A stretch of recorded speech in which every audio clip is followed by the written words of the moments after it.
forget about me. This bigger than money, this bigger than fame. Remember everything that I did to get where I'm at. Please don't take it from me. All right. You all know why we're here and what we came to do this year. This is only the beginning of a very long season, but Game 1 means just as much as Game 82. Now, we have some new faces here that I really expect to make an impact for us this season. We've already seen flashes of what they can do for us, but I expect all of you to go out there and execute just like we did in camp. Ain't no more excuses. It's time to get serious. If we play our brand of basketball, there's no telling where this team can go. So get out there, get warm, and let's go win this game. What's going on with y'all, man? This is your boy. First NBA game. Time for the first game. Can't believe it's finally here. You work your entire life for something, and then when it's right in front of you, it's almost hard to believe. But I'm ready. And now it's time for me to show everybody I belong and do my best to represent Harlem. Charlotte Hornets, if you have not checked my last video out, man, go ahead. It is the draft video. And we are versing Miami Heat, apparently. So, I'm gonna have to show these niggas what I got, man. I ain't taking no pity for nobody. I'm gonna turn the fuck up. You know what I'm saying? I went ahead and changed jumpers again. That Michael Beasley. It's a good form factor type jumper, but it don't really do much for me. So I had to change up to something that I could fuck with, which is James Harden. Yeah.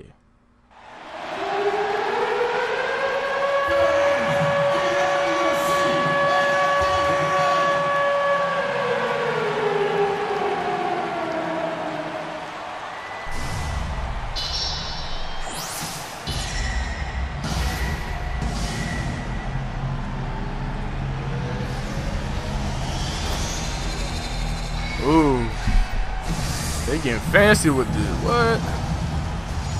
On life, nigga.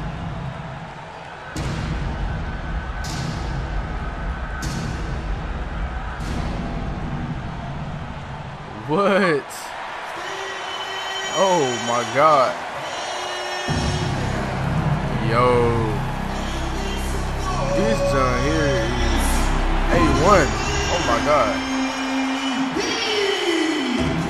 I don't even want to see no more. I just want to skip through it. We've been waiting for this day for a long time. It's that is gonna be a little teaser for y'all that ain't got the games and shit. Thanks everyone for joining us here in the start of a new season. This is Kevin Harlan with Clark Kellogg and Greg Anthony, and joining us in a bit later from the sidelines, Doris Burke.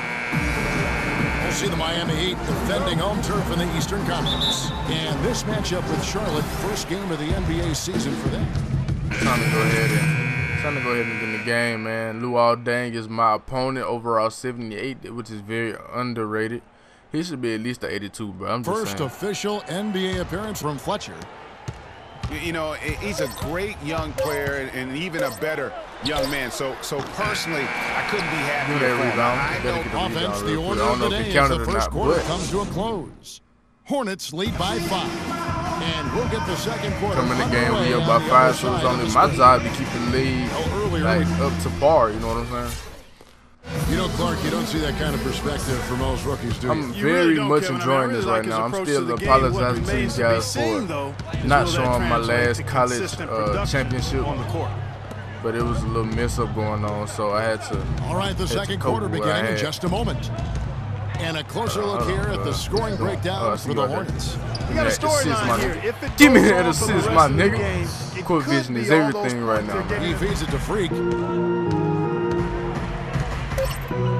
Oh, give me that one. So he gets the whistle. Contact on the way up, and 2 shots coming up.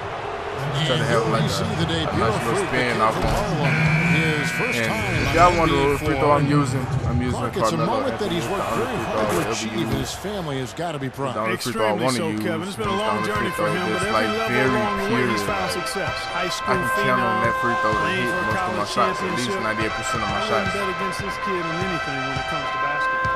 Well, with Free Clark, there was a question whether he would stay another year in college. Really was a tough decision for him, but he ended up coming out after his freshman year. And Kevin, it's really hard to blame a guy like Freak for doing that. I mean, he's clearly NBA ready, and he's putting a lot at risk for every year he stays in school. I need y'all help with something, man. I'm trying to get my career gameplay into incredibly the efficient 2K on the community. offensive end over the last couple I know of my years. top 10s have Whether been with doing Phoenix pretty or good. Miami, he's really upped his game. I want to get my career gameplay up in there too. You ready to see my nigga? Comfortable in the NBA, much like the great. So we got Justice Winslow right now. Overall 74. Defense 2-star. Everything 2-star here.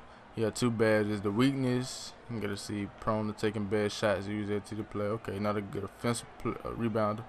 Okay. Well, I ain't worried about all that then. I'm good. I'm great.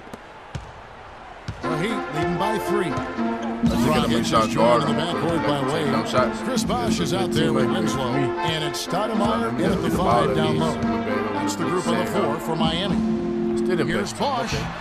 Oh, tried to bank it in, but he missed. Bosh do nothing like that. Not really his best quarter as far as scoring. Let's see if he can eventually get back on track.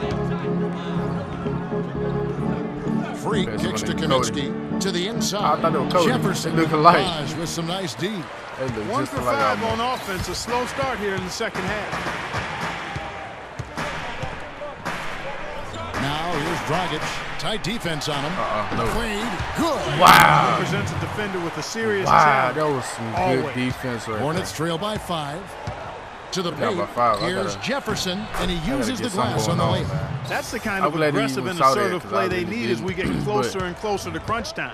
I don't You're like right, to Clark. ball Just hog, but continue I'm gonna have to have the pound ball a it little in bit the more. I feel paint like I can and get those easy do a points little inside. something to get my team That back is up good. there. Winslow's got the lead up to 5 now for the Heat. No matter what they've tried, the D just has not been able to deny them the ball in the paint. And it's a big key thus far in this game, Clark, because whenever they've gotten the ball in the paint, Okay, I was going to say, I know I did not step out It's of Justice bounds, man. Winslow with the foul. That's his I'm third trying foul to figure out in the the pick button. I really don't and know you can the see he use just the pick button, didn't like, get how to squared sit, up with call his for feet. picks. Greg, those are always I'm not a tough to sit picker, I judge, don't know how to call but for I it. think the official Just got it. that one right. Gerald Green, he's checked in for Dwayne Wade. Nicholas Batum, he's checked in for the Hornets. Jeremy Lin comes in for Brian Roberts. Clock at 6. I'm not going to do it. There's Lin with the 3. Good shot. Stoudemire grabs the miss. Last season, the Charlotte Hornets had a dreadful offense. Worst effective field goal percentage Clark in the league. Effective field Give goal me percentage that. being your Give me field that. goal Oh, percentage man. with the value Oh, of the man. shot back in. Again, more analytics for us to look There's at. a lot of Yeah, momentum this is to a way add to to my break player down right the- now, man. There's a lot of good momentum right there. There's 42 seconds left in the fourth quarter. On the court for Charlotte, Fletcher in at the 3. Tyler Hansbrough out there with Kaminsky. Then there's Brian Roberts. And it's Lin in at the 1 spot. Here's Bosh. And 2 free throws coming up as he misses that one. I already know he's gonna hit Throwing both the of whistle these. and a lot of Bosh contact is a free throw there. shooter. Frank Kaminsky picks one up. And he knocks down the first one. I feel like if I wasn't using Melo, He hits one, then probably misses the use Chris second Bosh. attempt from the free throw line. I'm sure brag he would on have him, liked that's to what have he nailed did. all of them at the stripe, but that should be good enough Give me to that end 3 this ball. thing. And it's free Damn. missing. damn. And Miami I can blame just him, let the man. I clock like run this. down here. See, Zane's hard to jump, and more people that they keep their feet And out. here I is have to Chalmers. see it, but I don't even know why I did this shit. That was foolish. Pass to Double check, Stoudemire. man. It's over with. It's over with. We took it. And so Miami takes this one I by can go ahead and accept that L, man, but 4 points, 2 rebounds, 2 assists, 1 block. I mean, I had some decent stats, man, but I could have did a little better, man. Guess we'll find out next time, man. Just stay tuned to your boy. Come on to my journey to getting my player as good as I can possibly can, or good as I can possibly do.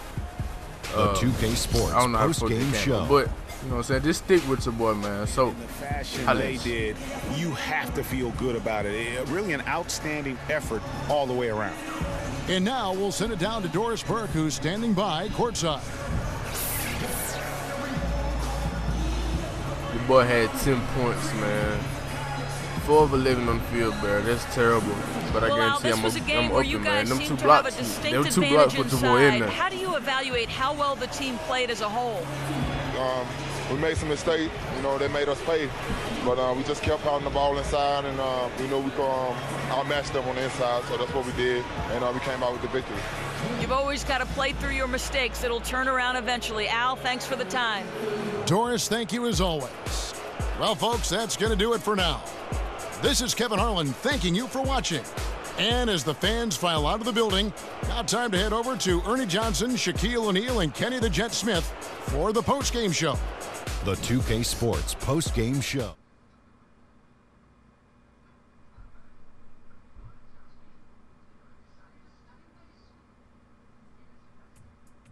What a life, eh, freak? 1 minute you're playing 21 and horse on the courts in Harlem, and the next moment you're in the showroom, configuring the gunmetal and graphite exterior of your luxury car and your iPad mini. Oh, I bet you get a crazy crowd when you drive that car around the block in the old neighborhood, huh? Yeah, living the dream. Mad pandemonium. But folks from back around the way are real proud of me. Yeah, I hear you. Local kid makes good. You know, it kind of reminds me of when I took my tech stock public and I rang the New York Stock Exchange bell, and my mom's friends called her up and said, "Maggie, is that your son on Bloomberg News this morning ringing the bell?" And my mom says, "Yes, sirree, Bob, it was him." That was a great moment, freak. And you know, our lives, like a pearl necklace of great moments, all strung together with the finest silk thread of memories.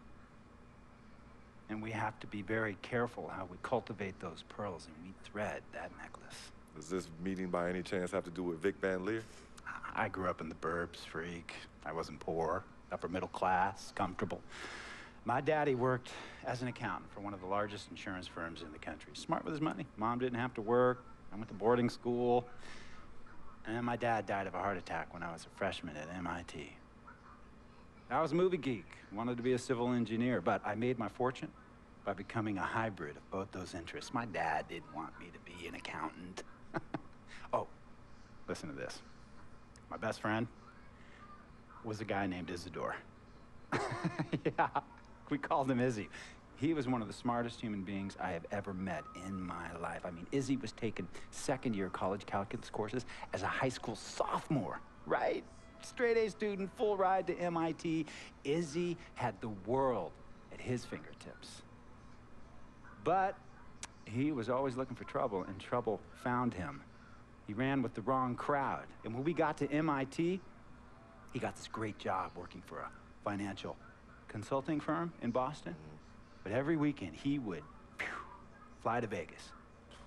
You see, Izzy had a system for counting cards in Vegas that had the big casinos on the Strip. Oh, stymied. He would come back to MIT with suitcases filled with $200,000 in cold cash. What? Yeah. So your man Izzy was getting hit off like that? Like a fat rat in a cheddar cheese factory, freak. Okay, so what happened to this dude Izzy? Because he's dope. No, not dope. Dead. After he'd been missing for 3 weeks, the Nevada State Police never found hide nor hair of Isidore.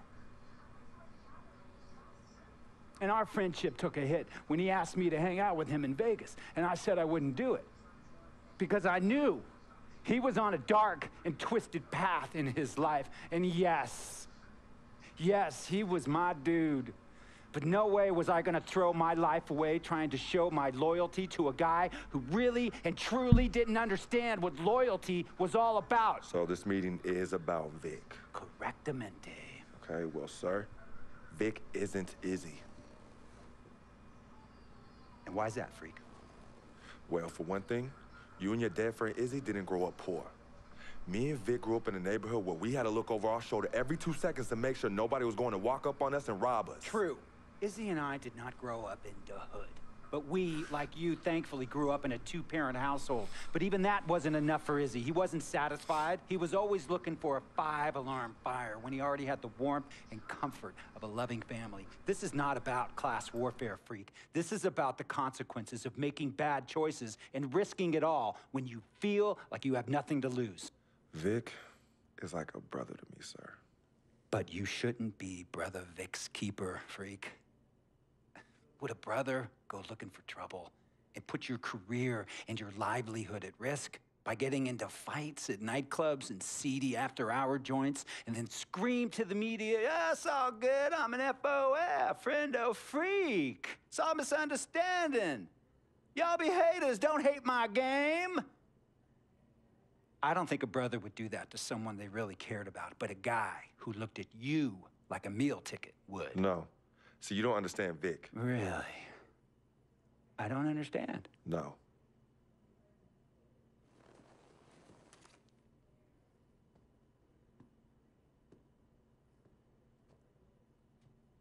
Look, man, it was a misunderstanding with the guy in the next VIP booth. His honey started flirting with me, so naturally I started flirting back. Next thing I know, Captain Cornball's off my grill piece beefing. Next thing he know, he got a 2-piece and a biscuit on his left eye. Hey, I don't know who hit him. And it damn sure wasn't me. Hey, Captain Cornball's mad because I'm an FOF, friend of freak. Hey, but check this out, though. He needs to train that hottie before he leave the house, though. Yo, he's hot as ain't loyal, man. What's there to understand? Are you freaking blind? You know, I just want to know, how much did you pay your lawyers to make all this go away? Almost $100,000. Excuse me, son, I'm sorry, I couldn't hear you. I said I paid almost $100,000. Exactly. And if you keep riding shotgun with Vic, you're gonna go broke. Quick, fast, and in a hurry. Look, Vic is my friend, and I grew up with him. How many times I gotta tell you, sir? Freak, this is not a request. I am not asking you to do this. I am telling you to do this. And the first order of business is that Mr. Vic Van Leer is banned from traveling with you on the road. Vic is banned from the locker room. And Vic is banned from this arena. And if I catch this guy, Vic, in or anywhere near the facilities, Mr. Vic Van Leer will be arrested for trespassing. Are you serious, sir? Brother, I'm as serious as cancer. We all know that can be deadly. You know, when me and Vic were kids, playing summer tournaments at the Dome, we always imagined making it to the pros, right? And after the crowds left, just a street light was on the court, like 11:30, 12 midnight, even 1 in the morning sometimes. We used to practice player introductions, running on the court, giving dap, high-fiving the teammates. Vic, he would act as an announcer. You know, he would introduce me and announce my name on the loudspeaker, and the Jumbotron would flash my image like a little guy dressed in long shorts and a jersey. And now, fresh off his 3-game, 62-point scoring streak, the youngest player to ever do so in NBA history, Frequency Vibrations.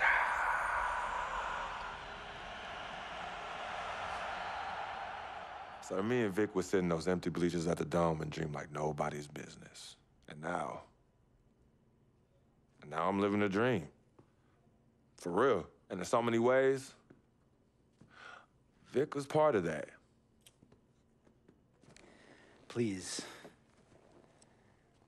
listen to me. I mean, I know this guy's your dude from way back. Look, me and Vic go way back like the front seats of a '67 Cadillac. That's good. We go way back. Did you say front seats? Front seats of a '67 Cadillac. We go way back like the front seats of a '67 Cadillac. Well, do you have any crickets?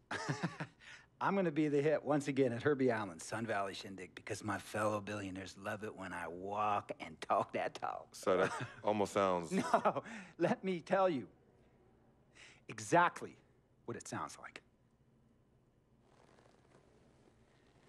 I respect, admire, and most importantly, love you as a human being and a role model. But I pay you a lot. And I mean, I pay you a lot of money to play for my team. And I am in this game to win it. And you can't win it with an albatross around your neck like Vic. So Vic is done. History. And here's some more lingo that I picked up from a former megastar who used to play for me several seasons ago. Thought I would never release him until I did. And now he's the sixth man on a struggling team in Venice. And yeah, I'm talking Venice with the canals and the gondolas and Harry's bar, not the street ballers next to the fortune tellers on the beach in Cali. This guy used to tell me when he thought there was a player destroying our team, don't be a hero, cut that zero. And that is what I am telling you about Vic, freak. Don't be a hero, cut that zero. The only thing Vic brings into your life is headache and unwanted and unnecessary negative attention. And it will begin to affect your mindset. And when it affects your mindset, it's gonna affect your play. And when it affects your play, it's gonna affect my team. And when it affects my team, it's gonna affect my money. And if it affects my money, Google Translate will become your new freaking friend. I want a championship ring, freak, and I want you to help me get that ring. And banners after banners hanging from the rafters in this arena. So, freak, hear me clearly and hear me good. V, G, Vic, gotta go.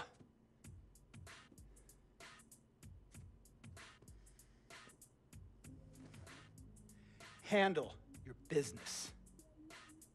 And remember, that contract you signed contains a morality clause, a very important clause that revolves around your conduct on and off the court, and how it can negatively impact my team.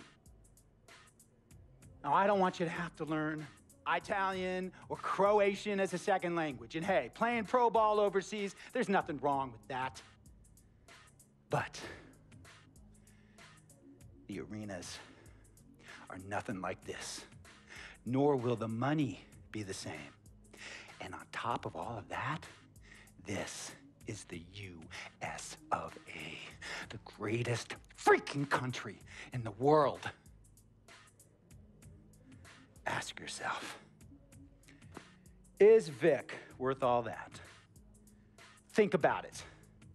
Think long, think wrong. Well, damn. Tell you about Shit. Vic. Oh, okay. He has his bad rap. It's not, and I understand some of his judgments might shadow his actual character. He's not that at all. Man, Vic, let me tell you something. We actually, we have love for each other. We're brothers. Blood couldn't make us any closer at all. I mean, he has so much loyalty to me and to my family. You could see even Cece, you know, has issues with him, but he still loves her. He still loves her.